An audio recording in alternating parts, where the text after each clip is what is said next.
সুখীপুর গ্রামের মোট জনসংখ্যা 1280 জন। তার মধ্যে 80% লোক কৃষিজীবী। ক, কৃষিজীবী লোকের সংখ্যা নির্ণয় করি। খ, কৃষিজীবী নয় এমন লোকের সংখ্যা নির্ণয় করি। আচ্ছা, তাহলে সুখীপুর গ্রামে মোট জনসংখ্যা কত জন? 1280। তার মধ্যে কত পার্সেন্ট লোক কৃষিজীবী? 80%। তাহলে আমরা কি বুঝি সিফাত? 100 ভাগের 80। 100 ভাগের মধ্যে 80 জন, মানে ওই গ্রামে যদি 100 জন লোক থাকে তাহলে 80 জন হচ্ছে কৃষিকাজ করে, আর বাদ বাকিগুলো কৃষিকাজ করে না। এখন বলছে কৃষিজীবী লোকের সংখ্যা নির্ণয় করি। ঠিক আছে, তাহলে এটা আমরা কিভাবে করতে পারি? মানেই তো 100 জনের মধ্যে 80 জন, ঠিক না? তাহলে এটা আমরা কিভাবে সাজাবো?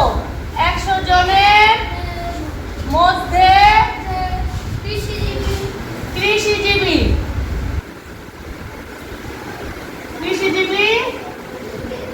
80 জন। বুঝতে পারছো? সুতরাং একজনের মধ্যে বেশি হবে না কম হবে? কম হলে কি ভাগ। তারপরে 1200 কত? 1280 জনের মধ্যে এবার বলো কম হবে না বেশি হবে? বেশি হবে। একটা কথা মনে রাখবা, সেটা হচ্ছে প্রথমে যদি গুণ হয়, প্রথমে যদি ভাগ হয় পরের বার গুণ হবে। কি হবে?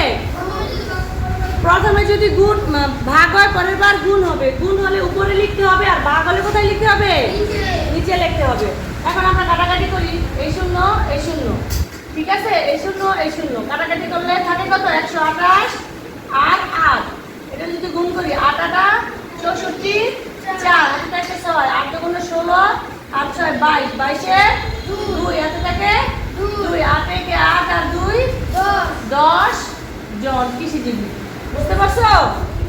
আচ্ছা, এবার ক নাম্বার দেখো কি বলছে? কৃষিজীবী নয় এমন লোকের সংখ্যা কত নির্ণয় করি। তাহলে কৃষিজীবী কত জন? কৃষিজীবী আমরা কত পাইলাম? কৃষিজীবী নয় এমন লোক সংখ্যা।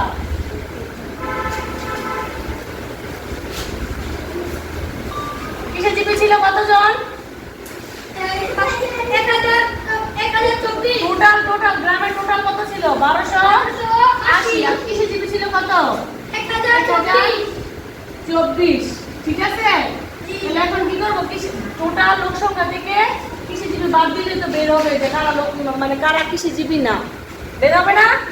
বিয়োগ করলে 4 আছে 10 হবে 6 হলে হাতে থাকে 1 2 আর 1 3 3 আছে 8 হবে কত হইলে? 5 হইলে 0 2 একে একে মিলে গেলে কিছু নাই 200।